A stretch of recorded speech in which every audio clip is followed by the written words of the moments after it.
ಬೆಂಗಳೂರು ಜನರಿಗೆ ಸ್ಪೇನ್ ರಾಯಭಾರಿ ಕಚೇರಿ ಶುಭ ಸುದ್ದಿಯನ್ನ ಕೊಟ್ಟಿದೆ.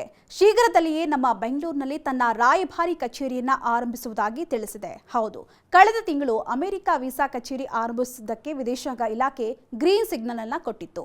ಈ ವೀಸಾ ಕಚೇರಿ ಇದೇ ಜನವರಿ 17ರಂದು ಆರಂಭವೂ ಕೂಡ ಆಗ್ತಾ ಇದೆ. ಇದೀಗ ಸ್ಪೇನ್ ಕೂಡ ಬೆಂಗಳೂರಿನಲ್ಲಿ ತನ್ನ ಕಾನ್ಸುಲೇಟ್ ಕಚೇರಿಯನ್ನ ಆರಂಭಿಸ್ತಾ ಇದ್ದು, ಎರಡು ದೇಶಗಳ ನಡುವಿನ ಸಾಂಸ್ಕೃತಿಕ ವಿನಿಮಯ ಮತ್ತು ಪ್ರವಾಸೋದ್ಯಮಕ್ಕೆ ಉತ್ತಮ ಕೊಡುಗೆಯಾಗ್ತಾ ಇದೆ. ಹೌದು, ಬೆಂಗಳೂರು ದೇಶದ ಪ್ರಮುಖ ಐಟಿ ಹಬ್ ಆಗಿದ್ರೂ ಕೂಡ ಬೆಂಗಳೂರು ವಾಸಿಗರು ವೀಸಾಗಾಗಿ ಚೆನ್ನೈ, ಮುಂಬೈ ಮುಂತಾದ ಕಡೆ ಹೋಗಬೇಕಾಗಿತ್ತು. ಇದನ್ನ ತಪ್ಪಿಸಲು ಹಲವು ದೇಶಗಳು ತಮ್ಮ ವೀಸಾ ಕಚೇರಿಯನ್ನ ಬೆಂಗಳೂರಿನಲ್ಲಿಯೇ ತೆರೆದಿವೆ. ಇದೀಗ ಅಮೆರಿಕ ಮತ್ತು ಸ್ಪೇನ್ ದೇಶ ಸೇರಿಕೊಂಡಿವೆ. ಸದ್ಯ ಸ್ಪೇನ್ ದೇಶ ದೆಹಲಿ ಮತ್ತು ಮುಂಬೈ ನಗರದಲ್ಲಿ ತನ್ನ ವೀಸಾ ಕಚೇರಿಗಳನ್ನ ತೆರೆದಿದೆ. ಇದೀಗ ಬೆಂಗಳೂರಿನಲ್ಲಿ ತನ್ನ ಕಾನ್ಸುಲೇಟ್ ಆರಂಭಿಸಿದ್ರೆ ಸ್ಪೇನ್ ವೀಸಾ ಇರತಕ್ಕಂಥ ಮೂರನೆಯ ನಗರವಾಗಲಿದೆ.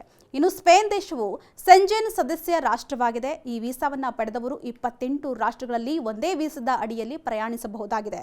ಅದರಲ್ಲಿ Spain, Austria, Belgium, Denmark, Finland, France, Germany, Greece, Norway, Poland, Switzerland, Hungary, Romania, Slovakia, Sweden ಮುಂತಾದ ದೇಶಗಳಲ್ಲಿ ಸಂಚರಿಸಬಹುದಾಗಿದೆ.